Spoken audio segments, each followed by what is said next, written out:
anybody can name themselves a coach. But what really separates MIT, Robert Villanueva, is number one, being in the trenches. You just had a birthday, you just went on a trip, and now you're connecting with those clients from more of a genuine place. Having a company like MIT, myself, being in the corner allows us the opportunity to make a dramatic impact in people's lives. Welcome back to the Millionaire Coach Podcast, where we're talking real estate, life, and making millionaires. We are your co-hosts, Lisette Sabrina and Robert Villanueva. A little bit about us really quickly is I've been in the sales industry for about 6 years, selling real estate here in the Central California area. And I get to run a business with my business partner and life partner, Robert.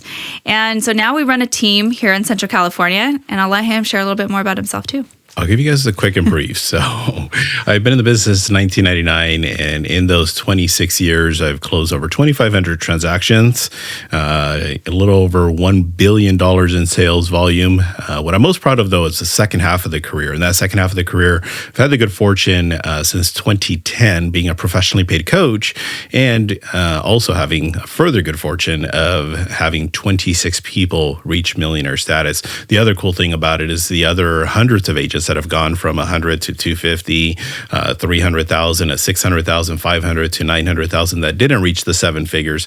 But I've had the good fortune of coaching a little over 500, approaching now 600 coaching clients now. Yeah, super exciting. Yeah. So let's talk, because before I get into all the questions, what is that one common source among your millionaire agents? Yeah, there's what I love most about this question is because there's 26 people that I can identify that have a lot of commonalities. And the one source, now answering your question, is working their database properly. Now, let's make sure we're clear on that. Database, I'm not referring to the collection of all of these random people. Yeah. I'm referring to a very specific source, and that's our organic database. That's 5 key categories: our past clients, our family, our friends, associates. Associates are people that I like to call people out in the community. Think of people you give money to: dentist, doctor, lawyer, dry cleaners, nail salon, hair salon. All of the people you give money to, there should be some reciprocation in that business. The fifth one is your vendors, all the people that help you in the real estate industry: escrow, attorney, title, lender, home warranty, plumber, roofer, electrician. All of those people should be in with what you're now asking is your database. So let's go into database.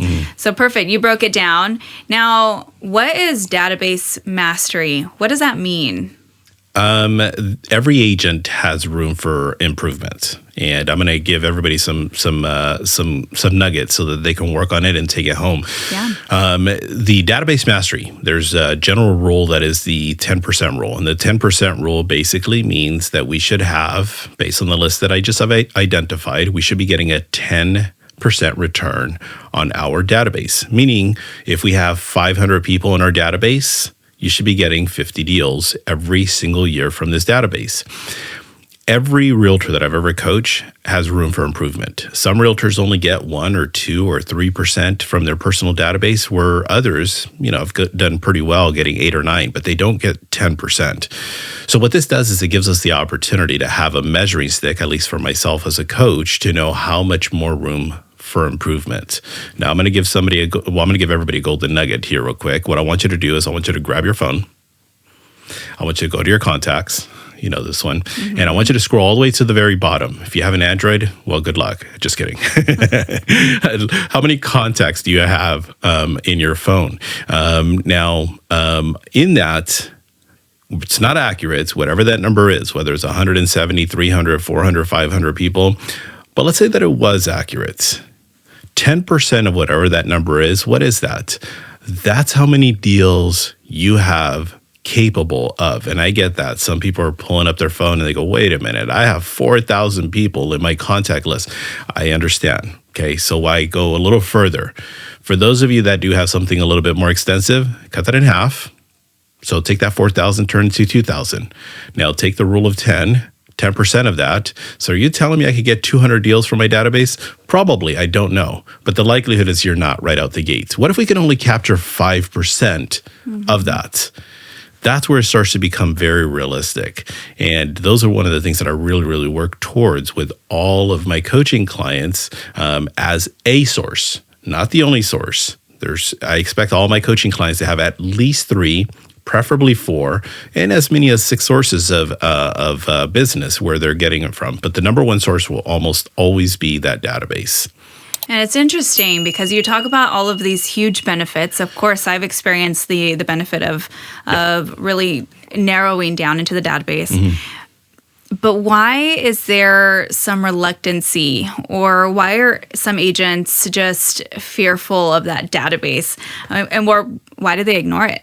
There's 2 things. And the 2 things it really boils down is very simple. Number one is basically people don't know what to say. Realtors, lenders, it doesn't matter what sales industry, they don't know what to say. They don't have that conversation. Number 2 is the ego. And the ego shows up from so many different perspectives. I'm going to use a realtor as an example, and the ego shows up like this.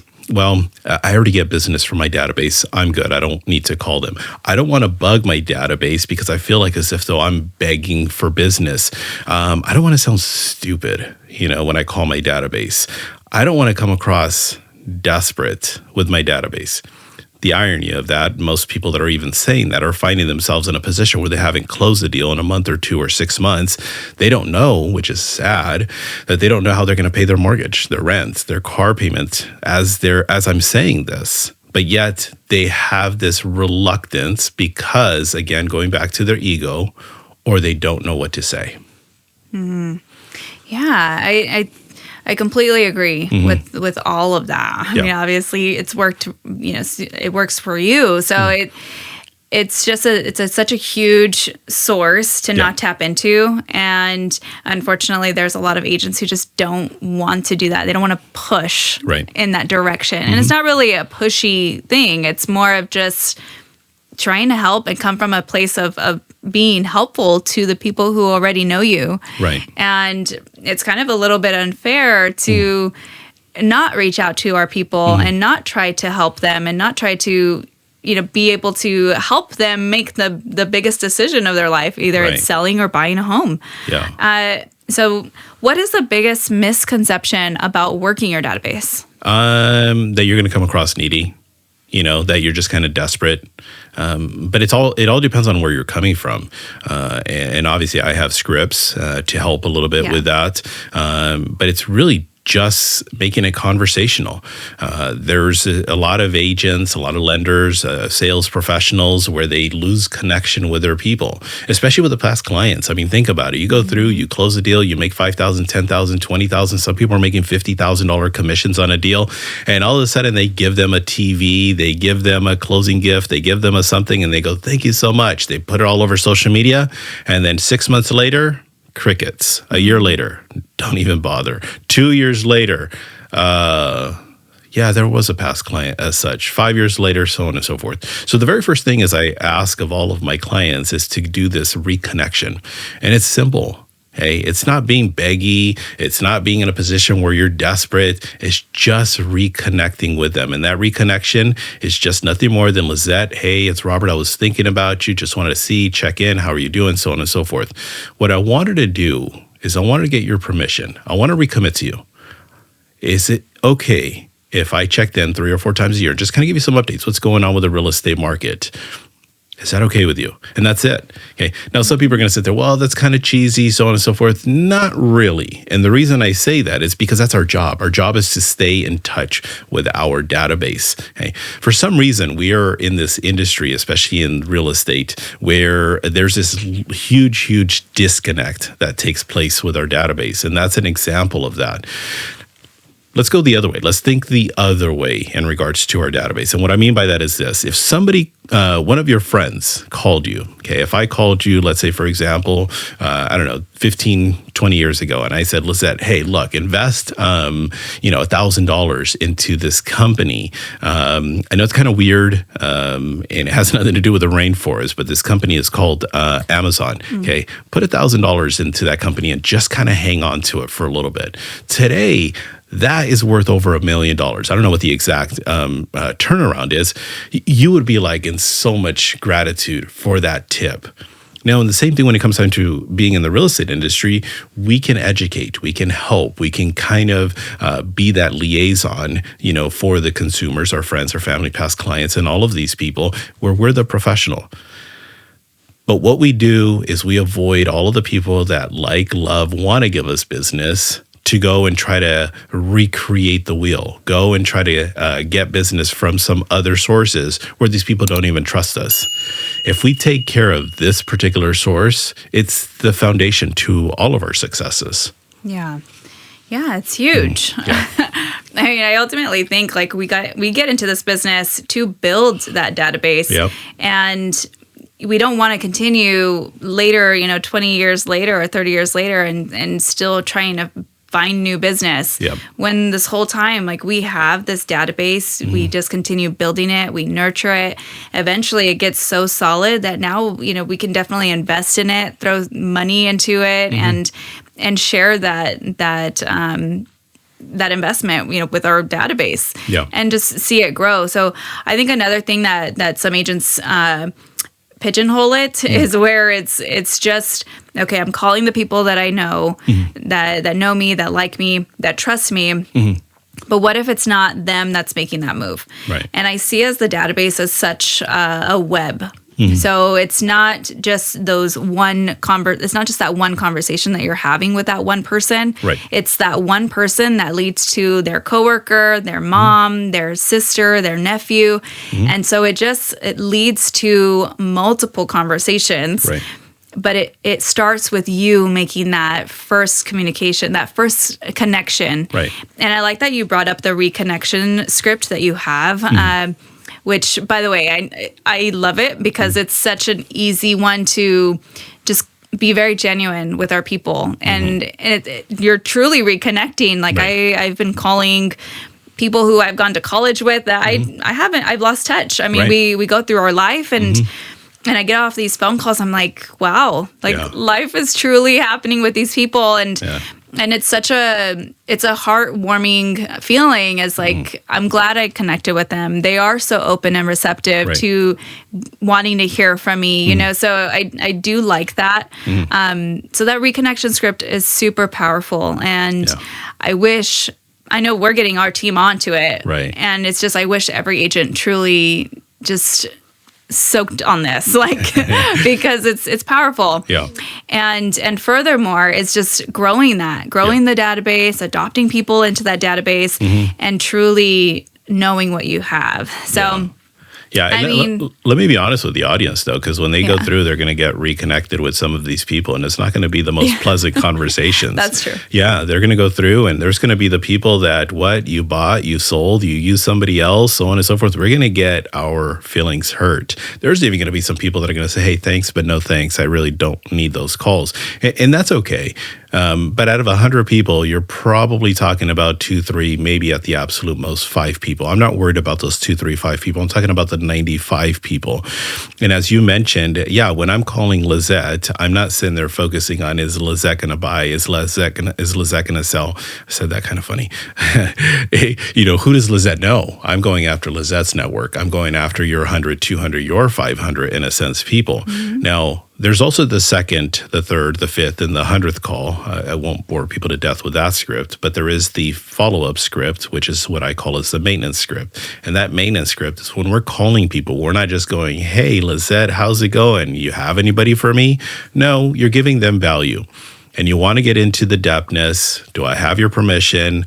Thank you. I appreciate that. I'm following up as promised. Just want to give you a quick update what's going on with the market. And the beauty of it is I equip all of my people with all of the different menus and topics that they can actually, converse about. Give them that value. And then who do you know of that needs that information? Yeah, and I love that you brought up the other side of it. Yeah. Because I'm explaining it as like, it's great, we're having these great heartwarming conversations, and I am. Yeah. But on the other side, you're 100% right. I mean, it was sometimes a feeling of like, all right, well, I'm not sure if this was a great experience, or but when I actually reached out and I actually spoke with that person or those people, and I was surprised. I mean, and vice versa. There's Right. some people who I really thought like, okay, let me give them a shot. Let me give them a call. Yeah. And maybe that one didn't work out so well. Yeah. So, I mean, I it's great that you're bringing up both sides, because even I have had some heartbreaking moments myself. So I've had, and that's me taking responsibility of, I wasn't doing my job. I wasn't doing what I needed to do. And now just being with you and really learning that and really diving into it. Yeah. I see the benefit. I know the benefit. I'm experiencing the benefit. Right. Now that I am getting more and more interaction with my database, and I see that it's making a huge difference in my business and alongside with our team. So perfect. Now, how many people should agents be adding each week? I want to keep it organic. What I don't want people is, I don't want people to just simply add people. I'm going to say, as you come across these people in life, one of the things I say, which is kind of a little bit silly, is pimp our kids out. And what I mean by that is just simply nothing more. If you have kids, what are they doing? Are they doing extracurricular activities? Are they in sports? Are they in music? Are they in dance? So on and so forth. Get to know the other parents. Don't be a secret agent. Let people know with what it is that you do. I mean, you're a professional. Share with them in regards to that. And if you don't have any kids, do you have any pets? We have our dog Zoe, and whether it's at the dog park, or it's at going to one of the local pet stores, or whatever in a sense that may be. I don't have kids. I don't have pets. Well, I don't know. Find a place, be a part of an organization, hobby, gym, go be a part of some club, from church, whatever it is. Now, I'm not telling you to become this desperate person, but you're going to add past clients as you're going about your business. You're going to go through your Facebook, your Instagram, your TikTok, your YouTube, all of these people that you have. And oh, that's right. I forgot about Johnny. Oh, I forgot about Susie. I forgot about Sarah. I forgot about Tom. These are your friends from high school, from college, or from previous work experiences. And you're going to start to little by little, you're going to grow them from that perspective. One thing I do with my clients is I get them to identify, we got to call them 4 times a year. So we know that. That's every basically 90 days. And in that 90-day window, I have them identify the very bottom person, put everybody on an Excel spreadsheet, have them put at the very, very bottom a highlight of whoever that last person is. I also have them put a date as to when that 90-day cycle started, and when the 90-day cycle should be completed. And in that window, ideally, organically, we're adding 5, 10, 20, 50 people in that window. The key, though, is to grow it. You want to make sure that you're actively growing it, not just 90 days later, I added 2 people. How's that possible? You closed 3 transactions. 2 of them was a married couple. The other one was an investor. That's right there, 5 people. How do you just add 2 people? You met new people at the gym. You met new people at these clubs. Whatever that is, you're constantly adding people. Yeah. So just constantly feeding our business in a sense. Yeah. That is our business. That's our number one source. So just throwing people in there intentionally, strategically, and on a daily basis. Yeah. One of the things that I would do is I would have a sheet, and it would be my what is an add-on sheet, and it was just this very generic piece of paper, and it would be database, and I'd have 25 lines, and I already knew that by, I don't know, whatever it is, 3 months from now, I'd look. I added 1 person, 2 people, 5 people. Okay, well, I'm 40 days into this 90-day cycle, and I've only added 5 people. Like, I have to actively look for people, who that is. Now, this is to grow it, because in the meantime, of course, we're calling all of the people that we already have in there. Right. So this gives us the opportunity, going back to that 10% rule, this is how we predictably are able to duplicate, replicate, and grow our business all in the entire process. And if we can go from what is expected 10%, you're getting right now 4%, can I get Lizette to go from a 4% conversion rate to a 6%, to a 7, to an 8, to a 9, and then a 10% while you're growing based on what you're talking about, growing the list? Yeah.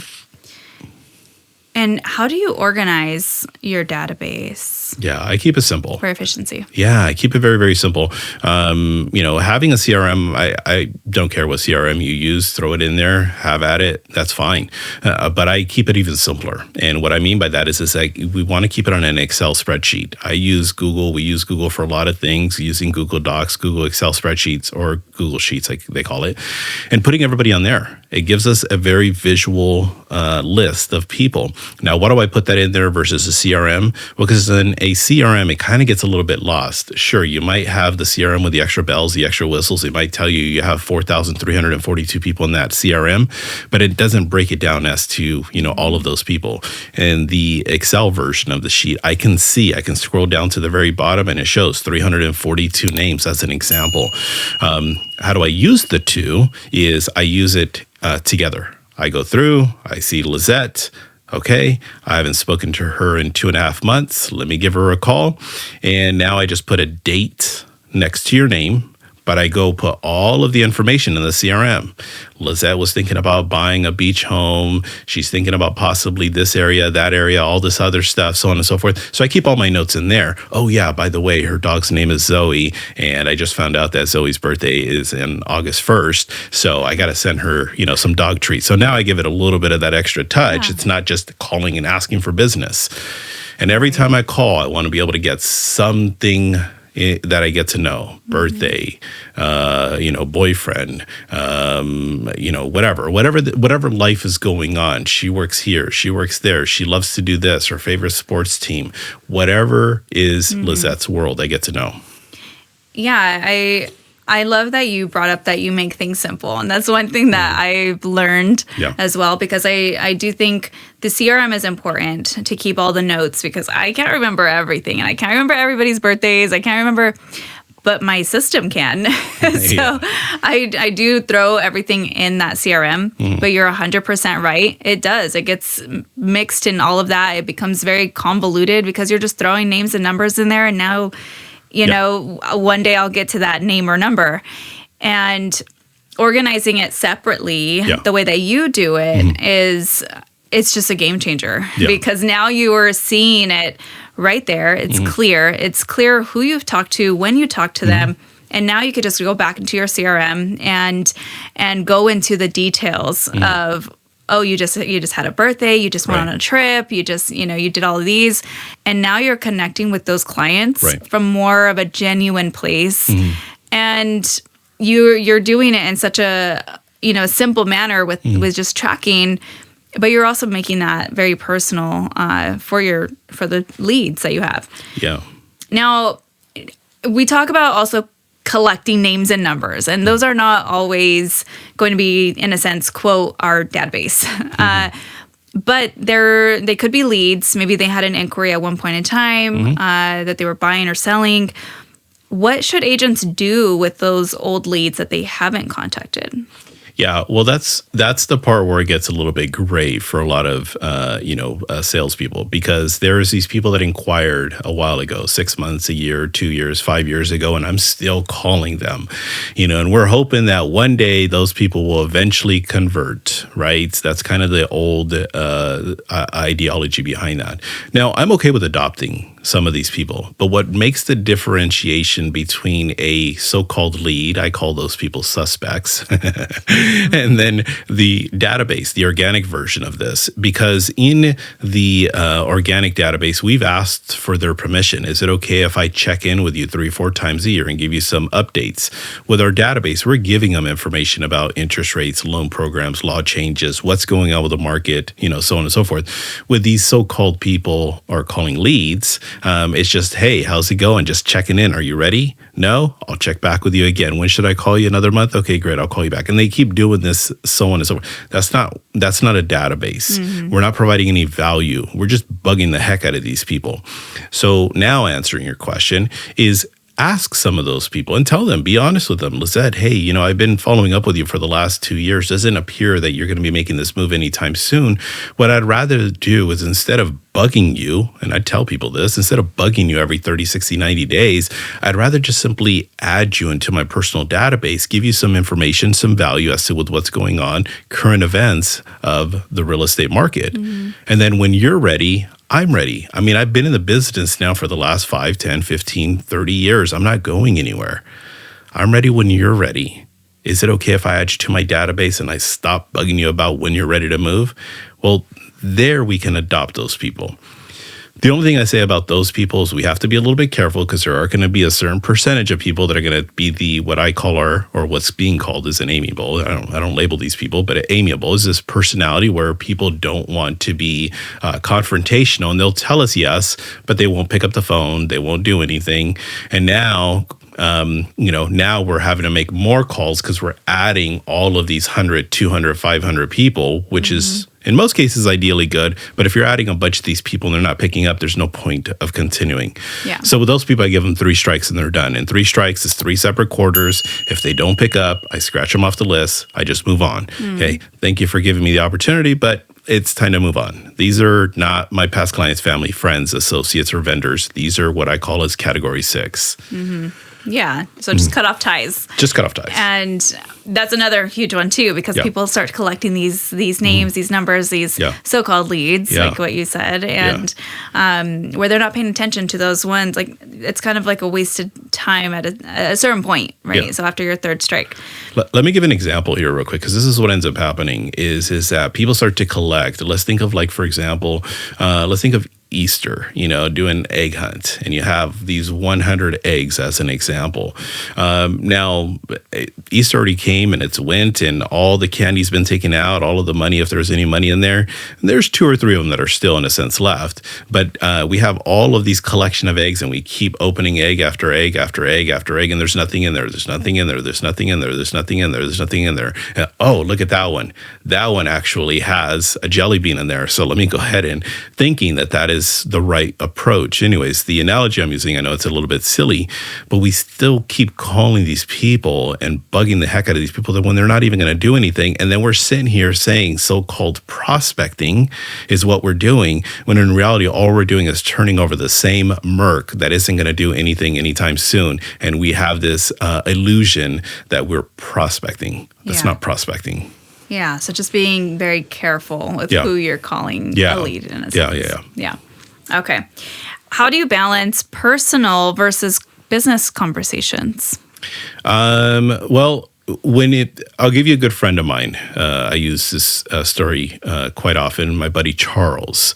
So Charles, I know you're probably going to watch this someday soon, so I'm putting on blast. So with Charles, good friend of mine, we played baseball for an extended period of time. We're good friends, so on and so forth. I'd run into him, see him at the mall. I'd see him at the restaurant. I'd see him at the bar. Charles, what's up, man? How you doing? How's everything going? How's life? Blah, blah, blah. But I wasn't going to sit there as we're sitting next to each other at the bar and saying, hey, by the way, let me give you a real estate update. It's kind of weird. Right. But what I would do is I'd give Charles his calls, once a quarter, 4 times a year. And I did that for about almost 8 years, of just calling him. So I separated the personal because nobody likes those annoying salespeople. I don't like those annoying salespeople. You don't like those annoying salespeople. Right. Salespeople don't like salespeople. However, by getting the permission Charles gave me, I would leave a voicemail, even though he wouldn't pick up. Very busy man, runs multiple businesses, but I would leave a voicemail every quarter for 8 years. Eventually, he finally just said, hey, I'm ready. You're my guy. Now, wait a minute, Robert, isn't that kind of a waste of time? Not really, because in that, I sold his mom's home. I sold his sister's home. He referred them to me. He also referred another good friend of mine. And then when he sold his home, bought another home, sold that home, bought another home, and then there's still more business to become from this. No, it wasn't, in a sense, a waste of time. He was still getting my voicemails. He was still getting all of this other stuff in regards to business. So when I'd call him, it was specific about business. And then when I'd see him as an example, that would be personal. Yeah. And even then, there would still be some personal things. I'd call him for his birthday. I'd sit there, and sometimes I would just simply send a text message. Sometimes I would record a video. Sometimes I would actually converse with him on his birthday. So there's the separation, on business versus personal. Yeah. Mm-hmm. And I like that you said that. So there is a separation because people like to work with people who they they can trust. Yeah. They see them as a friend. And but then you also have that business side of things where you are talking to them. You are setting aside that separate time in which you got permission from him to get business calls. Right. So with that, you're able to turn that conversation a little differently. Yeah. And so they do see you as that professional, but they also see you as that friend, like, hey, I want to go and take a look at homes. I'm going to refer you to this person. So they see you as that professional, personal person. Well, let me add a little bit to that, because again, salespeople don't like salespeople, and we know other people don't like the terminology of salespeople because it's kind of this, what are you going to sell me now? Now, just imagine if I was the kind of person that would go to barbecues and hangouts, and all I would do is just go around and sit there and say, hey, Lizette, let's talk a little bit of real estate. And then I went to the next person, and then the next person, and the next person, and the next person. And we're sitting there at a kid's birthday party. Well, if I did that also on the next party, and then I did that over at, this holiday, and then the next holiday, people are going to be like, hey, here comes Robert. Like, you might want to avoid him. Yeah. So no, we don't create that awkward environment. We only allow the business when we're given permission. And then, we follow through as, having that integrity. So you do have to create that separation. And how do you stay consistent with follow-up? It's the hardest. It's the hardest thing. It's the name of the game, though. 70, 80, 90% of our business is going to come from follow-up. I kind of, going back to the simplicity, I use a binder system. I know that's kind of funny, but obviously you know about it. I love it, yeah. So, I've had the most robust CRMs with every bell, every whistle. As a matter of fact, let me have extra whistles and extra bells, type of systems. But I've also had systems where my staff has actually locked me out because I'm also the dude that goes in there and screws it up, So I kept my systems very, very simple, and I would just use this 3-ring binder. And there's 2 sections to this. The first section within the 3-ring binder was tabs 1 through 31. And then the second half of that was January through December. I just go to the local, office supply store, or just go on Amazon and just order it. It's probably like $20 worth of material. And all I would do is just use this system. How would I use it? Go through the very quick and simple about this, because this is more about database and lead follow-up. But in that, if I said I was going to call you, Lizette, next week, and that next week falls on the 28th, well, I'm going to put your contact information on that 28th tab. And all I would do is just have this 3-ring binder on my desk, and I would just flip subject to whatever that day was. And whether there was 1, 2, 5, or 10 people in that list, those are the people that I followed up with. This wasn't the only system, but that's where if I had a commitment to call somebody on a specific day, that would be an example. Yeah. Well, like you pointed out right now, it's not a follow-up episode, but when we have the follow-up episode, hopefully Robert will put this into a binder and start selling this binder. Because I've been using it and I love it because it does, again, it makes things simple. But so valuable. Like, it's just, don't complicate it. I wish I would have learned that, like, when I got into the business. Like, don't get complicated. Right. It's so simple. Yeah. It's funny because I've had a lot of people that have come be mentored by me or shadow me, and being a broker for 20 plus years, people, our team, so on and so forth. And a lot of people are in awe, not so much because of my successes, but the simplicity of like, okay, well, where's the extra? I'm like, well, what's the extra? This Excel sheet. Yeah, but where's the extra? There is no extra. This is it. It's my job is to call all of these people. I put the date next to when I call them, and then I just move over to the next column and I call the list all over again. Maybe I added 10, 15, 20 people. So people get in this kind of awe. Like, I literally can work out of my car with a couple of things and still, be in a position making $500, $1 million, or $1.5 million off of a phone and just some basic, simple tools. Yeah. I mean, that's the blessing of this industry, truly. Yeah. I mean, you can be in anywhere. We're going to go to Puerto Rico soon, and we could be in Puerto Rico selling a home. We were actually where were we? Madrid. So we were in Madrid selling a home. So actually, I think we put one under contract, and then we were able to get one. So that was fun. But that's a super blessing to be in this type of industry where it is like that. And we have the capability of doing this anywhere. It's just a matter of obviously building our database, Right. going after that business and converting it. So let's talk about getting these contacts. So now we have a list. We have a list of people who know us, like us, trust us, and we're reaching out to these people. Now, how do we turn these contacts into contracts, into closings at the end of the day? Well, what we need to do is we need to go through the system a little bit. We got to call them 4 times a year. Okay. Now, let me go deeper on that. Why do I call them versus text them versus mail them versus email them versus everything else? Now, it is important because a good percentage of the time, nobody reads emails anymore. I mean, probably I think an open of 2% rate. So nobody opens up emails. And then what do we do with mailers? Take a glance at it and throw it in the trash. Let's say that it is this robust, beautiful mailer of sorts, and they pick it up and they take a look and they go, oh, Robert sent me this. Who do I know of that's looking to buy, sell, or invest? Well, there's Tom from work, but I don't want to bug Robert about Tom. Tom's on the fence. That dude's never going to do anything. Throws it in the trash. That's probably the absolute best. And if they get a text, maybe they respond. But pick up the phone gives us the opportunity to create a different connection. That connection, which is so lost, today, is that ability to pick up the phone and have a conversation. Because in that, now, how are you doing? How's life? How's Zoe? Her birthday's coming up. You have any plans for Zoe's birthday? Well, hey, look, I don't want to take up too much of your time. I want to give you a quick little update. Can I borrow you for a few minutes? The market's doing this. The market's doing that. Blah, blah, blah. Who do you know that needs this information, that's thinking about buying, selling, or for that matter, investing? You now tell me, well, there's this guy, Tom, at work, but that dude is always on the fence. Well, tell me a little bit about Tom. What's stopping him from making the move? Well, he's talked about waiting for the market to crash. He blah, blah, blah, all this other stuff. I go through a series of questions and I just simply say, you know what, Lizette, sometimes people just don't have the right information. Let me give Tom a call. Don't worry, I'm not going to be pushy. I just want to provide him some information and see if maybe it's a question or two that isn't answered correctly, and then I can be of some help to him. Now, what was the email, the mail, or the text, or whatever, where it was just a thought, now I'm engaging in that conversation. You refer me over to Tom. Tom now has a conversation with me, and I say, Tom, look, let's make this thing happen. You've been renting for how long? 5 years, paying how much rent? $2,500. You're throwing $30,000 in the trash every year. 5 years, it's $150,000. Tom, let's put that money into use and let's put it into a real estate opportunity. Well, I've always been a little bit nervous.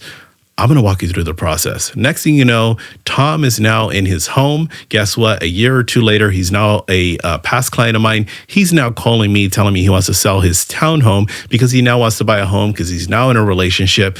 And now I'm selling a home and I'm helping him buy his next home. That's 3 transactions off of 1 phone call. Sure, it might have taken 2 or 3 years for all of that to come together, but that's the difference between picking up the phone versus all of the other things. Now, I'm not saying don't do all of the other things, but the rest of that stuff is maybe a 5%, absolute best 10% impact. Yeah. That's the difference. Yeah. And I mean, if I could put it into the because I can see a clear line here. So your contacts plus calls plus contracts equals closings. 100%. Yeah. So that one conversation, the more conversations, and, and it's not going to happen with everybody, but I do know this. I do know that every 10 conversations that I have with somebody, I'm going to get 1, 2, or 3. I'm thinking about it. Possibly, hopefully, maybe eventually at some point in time, I might know somebody. I think of somebody, a person actually asks me, I'm going to get those type of responses. My job, if I'm well skilled, which I am,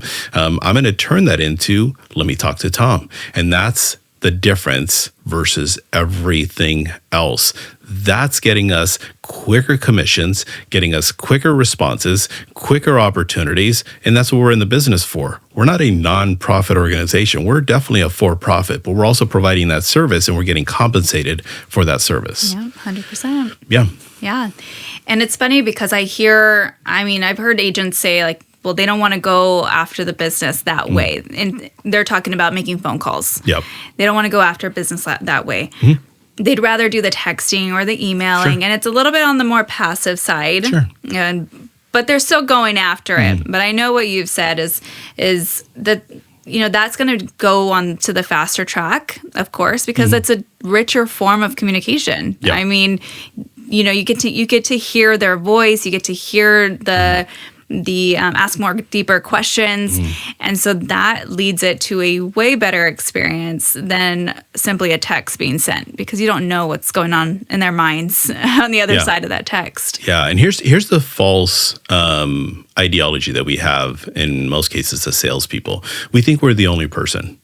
We think we're the only realtor, lender, insurance, car sales, whoever it is, whatever profession you're in, that that you're in their world. And that is absolute false. You ask anybody, I guarantee you they know another person in your profession, 2, 3, 5, or 10. And we think just because I know this person, they're going to give me business. And goes back to the old example of that I gave with Tom. Sure, they might think about us. And maybe I might get, if I'm lucky, to where Lizette will say, hey, Tom, I have a friend in the business. Would you like me to have you call him or have him call you? Or here's his card. But that conversation doesn't take place. Tom never calls me. And if when Tom is ready, he's walking into an open house, he's, calling, some sign call, he's going on some platform, looking up information of a property, so on and so forth. Tom's not calling me. And that's the difference where I'm capturing at a way faster rate versus everybody else. And guess what? I'm not calling on my database. I'm actually within my database. I'm calling actually your database. Because you're not calling your cousin, your aunt, your uncle, your next door neighbor. Well, I am. Yeah. Okay? Yeah. So that's the difference. Yeah. Now, let's talk about your past clients. So now you're building this database, and past clients is part of that. Right. How do you turn your past client source, in that sense, how do you turn them into repeat business? Yeah. I mean, you got to get them to buy into your profession. Well, first off, it all starts with great experience. Yeah. It is important. I already know one of my favorite clients of all time, she's going to watch this. Her name's Marita Choa, so shout out to you. And in that, she made it a point after giving her great service the very, very first time, her and her husband, Joaquin, and her kids, that I was her go-to realtor. But the reason that took place is because I set that expectation. I want to be your go-to realtor for the rest of your life. Mm-hmm. And in that window, it's been almost 25 years since that was the very, very first time we transacted, where that great customer service, number one, number two, setting that expectation, and then continuing to follow up from time to time. Sure, there's been windows where we've lost, and I'm sure she's probably sitting there saying, I haven't heard from you for a minute, Rabbit, which is what her youngest had called me the very, very first time we met, because he was probably about 3 years old. Now he's a grown man. But in that, the connections, the expectations, the consistencies, and we create with what I call our advocates. And those are the people that are out there in the community that are going to bat for us. Mm-hmm. They are making sure that we are that go-to person. Right. And as I tell people all the time, and I'll close with this part, is that I don't care. There's no question, too big, too small. I don't care if you're wanting to change a sprinkler head. If you feel as if though it's going to impact any part of your real estate, I want you to call me. I want to be that go-to person. If you need you need somebody who's going to do the landscaping, a roofer, or whatever, I want to be that go-to source for you. Mm-hmm. And I established that so deeply rooted in every single one of my clients that they would reach out to me. And sometimes they'd reach out to me for stuff that was not even on real estate. It was, where to go for dinner, where to, get a limousine, where to go, all this other stuff, because they had that confidence in me that I wasn't just a realtor. I was that person for them. Yeah, you were that go-to source. Yeah. I love that. Yeah. And so it's just more of like a thing to be aware of whenever we're talking with our current clients right now. Like, we want to establish that expectation as like, we want to be those people. Yeah. And so now, let's go into MIT, what makes MIT different? How does MIT teach database mastery differently? Well, I take tremendous pride with what you're asking and the response I'm going to give, because there's so many coaches in this industry. It is so saturated with the terminology or the word or the profession as a coach.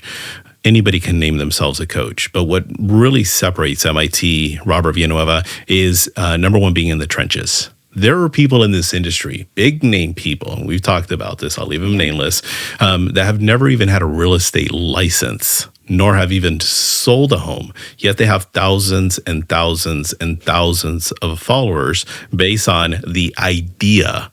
Well, MIT is different because I've been through the trenches. I know the sacrifices. I know the having to shuffle kids around. I know the, trying to get to this appointment, trying to manage a schedule, trying to work all of these different loads, all of those different things from a being in the trenches perspective. And then number two is the second part of that, which is, of course, the results. Now, I'm going to ask of you, well, not Lizette, but basically the audience, if you're looking to hire a coach or somebody that's going to play that role, you got to ask them two questions. Number one, have you ever personally experienced it or gone through it yourself? Or number two, have you ever coached somebody to those type of results? And if the answer is no, you got to be careful. So furthering, having the good fortune of making 26 millionaires plus another 100, at least 100 agents that have gone into high levels of 100,000aires is what really makes it different, because it helps them identify with what they want. How do you get there? Managing your time, mindset, working on skills, all of those things. It's not fluff. It's not hot air. It's information and basically all of the steps and strategies to get there. Mm-hmm. Love that. Yeah. Now, what would you say? Now let's go to the agent who has thrown contacts together. Yeah. What would you say to an agent that is sitting on 500 contacts, but they're still struggling? Well, identify number one as far as those 500 contacts, if that's part of your database, if they are worthy of being in your database. So we want to make sure that those people that are in there, are they worthy of? Because just having 500 names, I can have 20 of my past clients, family, friends, associates, and vendors, and then 480 random people. So you want to make sure that the people that are in there are worthy of.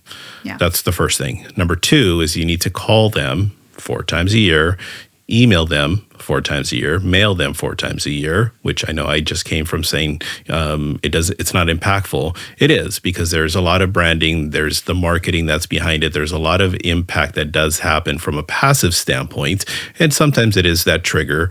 But when you do only that, that's not as impactful versus, in a sense, doing those calls. The hierarchy of that, just to further a little bit, is starting to separate those people. Starting to separate who are the A people, who are the B people, who are the C people, who are the people that are of most influence, who is the mayor, who is the Chamber of Commerce president, who is this organization's, go-to person, who is the PTA, president, the influentials. And then there's the everybody else's. And then there's, the people that you've transacted with, and then there's the everybody else's, which would be kind of like a C list, if you want to call it that. Yeah. Yeah. Just segmenting them as far as exactly how you said. Yeah. That's what I've learned, is just to learn how to create lists among lists. Yeah. And making that work for you. So one thing, just to close it out, because I know one thing that you've mentioned before is, and I'll let you say it because I'm going to mess it up. But as far as it goes with database, okay, because we're going to close it out with that. But what you say is a good coach will versus a great coach will. Sure. And you say it. Yeah. Going back to the terminology of coach, giving it right up, a good coach is going to ask you, Lizette, did you call your database? Yeah, I did. A great coach, though, is going to ask, Lizette, how many people did you call in your database? Well, I spoke to 10. An exceptional coach, however, is going to know how many people are on that list, how many people you're supposed to call, where you're at in the entire process. And if I go through, Lizette, did you call your database? Yes. How many people did you speak to? 10. Okay, well, you're right now at 80 people. You're supposed to have 300 people called. And right now, with where we're at, you're supposed to be at the halfway point. We got to pick it up. You're only at 80. We got to get to 150. So we need to start making it up. What are you going to do so that you can make up that difference? Because we got 6 more weeks to call this list. So now that's the difference, because a coach can easily say, did you call your database? Cool. And you move on. That's the difference. Yeah, I love that. So true accountability. Yeah. So if you want that accountability, you know who to call, you know who to reach out to. Now we're going to step away into another episode. So we will see you guys on the next one. Thank you so much for joining us. And this is the Millionaire Coach Podcast, where we're talking real estate, life, and making millionaires. See you on the next one.